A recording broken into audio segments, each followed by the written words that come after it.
പിന്നെ നാണോമാനമില്ല ഇങ്ങനെ കയ്യില്ലാത്തോട് കൂട്ടുകൊണ്ട് പെണ്ണുങ്ങളെ പുറത്തോട്ട് ഇറക്കാൻ. ഇങ്ങനെയും കുറേ എണ്ണം ഉണ്ട് നമ്മളെ നാടിൻ്റെ സംസ്കാരങ്ങൾ. അളിയാ, എവിടെയാടാ?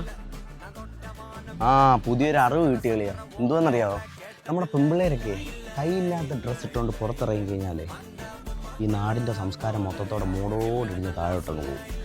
അല്ലളിയാ, ഒരു സംശയം ചോദിച്ചോട്ടെ, ഈ പെണ്ണാണെങ്കിലും ആണാണെങ്കിലും അവരുടേതായിട്ടുള്ള ഇഷ്ടത്തിനല്ലേ ഡ്രസ്സ് ചെയ്യേണ്ടത്? അപ്പം നാട്ടുകാരുടെ അടുത്ത് മൊത്തം അഭിപ്രായം ചോദിച്ചിട്ടാണോ അതൊക്കെ ചെയ്യേണ്ടത്?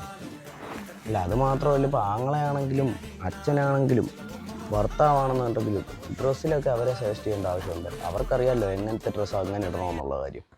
പിന്നെ ഒരു കാര്യത്തിൽ സമാധാനം ഉണ്ടല്ലോ, നമ്മുടെ നാടും നാട്ടുകാരും ഒക്കെ ഒരുപാടങ്ങ് മാറി. പിന്നെ ഇടയ്ക്ക് ഇതുപോലെ സിംഹവാലക്കുരങ്ങളെ പോലെ വംശനാശം സംഭവിക്കാൻ വേണ്ടിയിട്ടുള്ള കുറേ ഗണങ്ങളുണ്ട്. അതൊക്കെ പയ്യെ അങ്ങ് നാട്ടിൽ നിന്ന് അങ്ങ് വിട്ടുപോക്കോളും. എന്നാൽ ശരി.